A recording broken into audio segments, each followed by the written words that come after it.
조갑제TV 시청자 여러분 안녕하십니까. 2019년 11월 7일 밤 8시입니다. 며칠 전부터 SNS로 이런 미확인 이야기가 퍼졌습니다. 북한 고속정과 대한민국 고속정이 충돌해가지고 10여 명이 죽었다는 이야기였는데, 누가 봐도 이건 황당무계한 이야기다. 이걸 어떻게 감출 수 있겠느냐 이렇게 생각을 했는데, 이게 바로 오늘 발표된 이 사건이 와전된 것이 아닌가 이렇게 보입니다. 즉, 북한에서 오징어 잡이 배가 표류하다가 남쪽으로 예인대에서 조사를 해봤더니 거기 타고 있던 선원 2명이 오징어 배의 선장을 포함해서 16명을 죽이고 도피 중이었다. 그래서 그 두 사람을 신문한 우리 당국은 귀순 여부가 중요한 게 아니라 범죄를 저질렀으므로 북한으로 보내야 된다 해가지고 오늘 오후 3시 10분 판문점을 통해서 이 두 사람을 북한으로 보냈다고 정부에서 발표를 했습니다. 아주 끔찍한 사건이었습니다. 16명 오징어 배에서 근무를 하다가 선장이 가혹행위를 하는 데 대해서 앙심을 품고 3사람이 공모를 해가지고 선장을 죽였는데, 이렇게 되면 발각이 되니까 다른 선원들을 하나씩 갑판으로 불러 올려가지고 3사람이 공모해가지고 16명을 죽였다는 겁니다. 그리고 이 도피 자금을 마련하기 위해서 항구에 들어와서 그중 한 사람은 물건을 팔고 고기를 팔고 다니다가 붙잡혔고, 그것을 본 두 사람이 배를 몰고 동해를 배회하다가 우리 NLL 남쪽으로 내려오는 바람에 우리 해군 함정에 납포되었다. 이런 스토리입니다. 우선 이 사건의 경위를 보면은, 이들이 살인을 저지른 것은 지난 10월 말쯤이라고 합니다. 지난 8월 15일 함경북도 김책항을 출항해가지고 러시아 등 여러 해역에서 오징어 잡이를 해왔다는 겁니다. 그리고 이 배에 타고 있던 3사람이 선장을 죽이고 다른 선원들도 증거인멸을 위해서 죽여서 총 16명을 죽였는데 갑판으로 한 사람씩 불러 올려가지고 죽였다는 겁니다. 그러니까 10월 말쯤 잠든 선장을 둔기로 살해하고 나머지 선원 15명은 밤에 교대를 하자고 하면서 갑판으로 불러 올려가지고 하룻밤 사이에 다 죽였다는 겁니다. 그러니까 모든 범행은 해 뜨기 전에 종료됐다. 살인 도구는 모두 바다에 버렸다. 이렇게 되었습니다.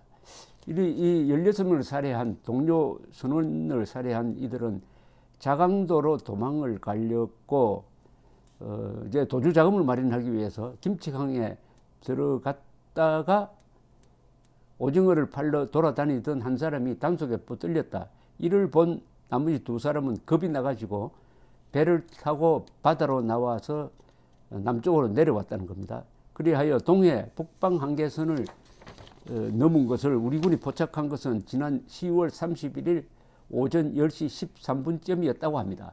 우리 해군 P3 대잠 초계기가 NLL 남쪽 10km, 해안에서 200km 떨어진 저 먼 바다에서 그 어선을 발견했고, 우리 호위함이 출동해가지고 NLL 이북으로 퇴거 조치했답니다.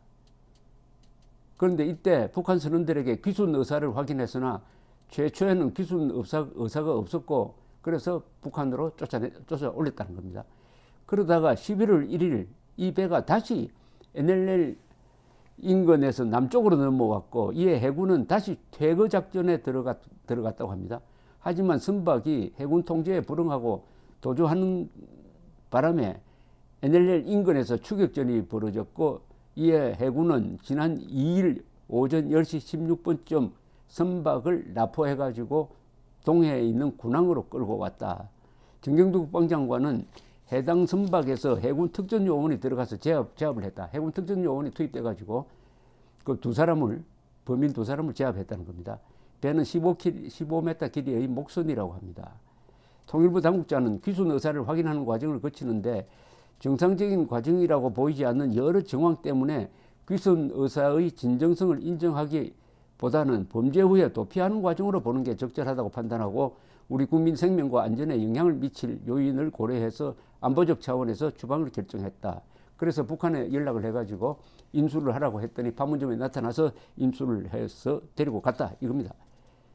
그리고 해군을 만났을 때 이 선박은 단속에 불응했기 때문에 경고 사격을 했고 그런데도 계속 도주했다. 그래서 이 귀순 의사를 표시했다 하더라도 그것은 진정성이 없고 더구나 범죄자의 임무로 받아들일 수 없다는 취지의 해명을 했습니다. 어쨌든 북한의 열악한 고기잡이 어선의 참혹한 실상이 그냥 적나라하게 드러난 사건이었습니다.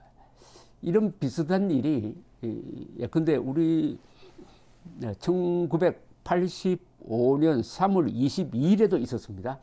이게 말하자면 선상반란, 해상반란이라고 할까요? 선상반란이라고 그러죠. 이때는 문제가 중국 배였습니다. 중국 의뢰정인데 고속 의뢰정 3213호가 전남 신안군 소옥산도 앞바다에서 떠내려와 가지고 우리 어선이 발견을 했어요.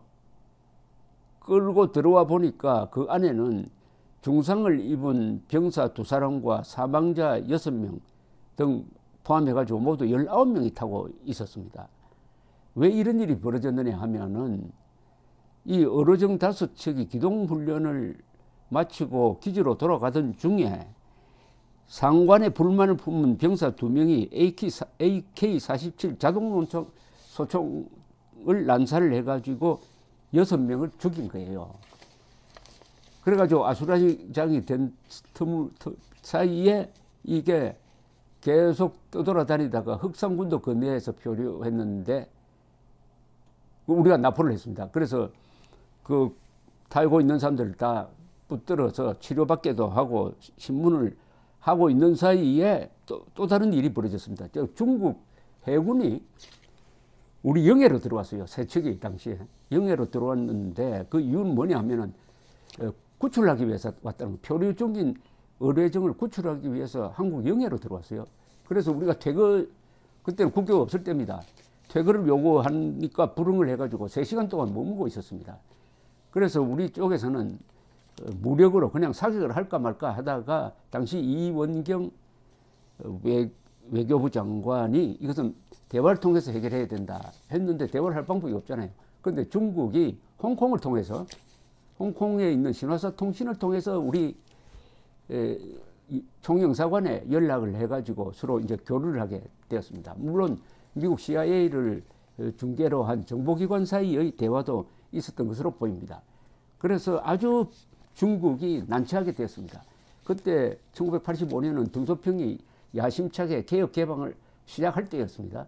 그런데 의뢰정에서 선상 반란이 일어나가지고 그것도 적성국인 한국으로 흘러가서 한국이 지금 납포하고 있다고 하면은 아주 이게 곤혹스럽게 되는 거죠. 그래서 외교적 교섭이 있었는데 이때 우리 외교부가 이런 판단을 했습니다. 이 국제법으로 보면은 특히 해양법에서 맞춰 보면은 선상 반란을 한 자들은 잡았을 때는 그 배가 소속된 나라로 돌려보내줘야 한다. 비록 중국과는 국교가 없고 그때는 대만과는 우리가 국교가 있었습니다. 대만에서는 이들 이 반란을 일으키는 선원을 데리고 가고 싶어 했습니다. 이 사람을 돌려보내주면 잡혀가지고 살인범이니까 사형될 것이 뻔하니까. 그러나 우리 정부는 중국으로 선체와 이 당시에 승무원들을 다 돌려보내주는 결정을 했습니다. 나중에 중국은 상당히 감사했다고 합니다. 한편으로는 영해 침범한 데 대해서 사과를 하고 한편으로는 이렇게 아주 이성적으로 처리해 준 데 대해서 감사를 했고 이게 결국은 노태우 정부 때 1992년에 한중 수교로 가는 하나의 신뢰 쌓기가 되었다라고 일컬어지고 있습니다. 그 전에도 1983년으로 기억되는데 그때도 납치된 중국 민항기가 북한 공역을 지나서 한국으로 와서 춘천 근방 비행장에 착륙한 적이 있었습니다. 그때도 우리 정부가 이들의 송환을 위해서 중국과 접촉을 했어요. 그때도 아주 다 돌려보내 주었습니다. 이렇게 함으로써 아주 사건을 통해서 중국과 한국이 교섭을 하기 시작을 합니다. 해보니까 중국은 한국은 상당히 합리적인 결정을 하는구나 하는 신뢰가 생겼다고 합니다. 이게 나중에 양국의 필요에 의해서 먼저 경제적인 접촉이 이루어지고 드디어 92년에 그 전에 참 90년에 북경 아시안 게임 때 우리가 상당히 많이 도와줬습니다. 그다음에 92년 노태우 대통령 때 한소 수교에 이어서 한중 수교가 92년에 이루어졌다. 이때도 지금과 비슷한 선성 반란의 처리가 오히려 전화위복이 되었다. 이렇게 보여집니다. 너무 서둘러서 북한으로 보낸 거 아니냐 하는 또 시비가 생길지 모르겠습니다만 지금 오늘 정부에서 발표한 것을 들어보면은 정부의 조치가 크게 무리는 없었지 않느냐 하는 느낌을 받습니다. 그러나 이런 사건은 일단 오해가 있으면 안 되니까 이 정부에서 저간의 사정을 정확하게 알려야 합니다. 알리지 않으면 또 계속 추측이 돌아다니게 됩니다. 어쨌든 한국에서 이 루머가 황당무계한 것도 있지만 이분의 경우에는 꽤 근거가 있는 한 10몇 명이 죽었다는 그 말은 정확했어요. 원래 루머 돌아다닐 때는 10몇 명의 한국군 병사가 죽은 것처럼 되어 있었는데 16명의 북한 선원들이 오징어 잡이 하는 선원들이 죽었다. 북한의 오징어 잡이 선원들이야말로 그 생사를 걸고 고기 잡이를 하는 사람들인데 그 안에 상황이 얼마나 참혹했냐. 일종의 노예선처럼 마치 무슨 영화의 한 장면 같은 생각이 듭니다. 이게 참 민족의 비극입니다. 감사합니다.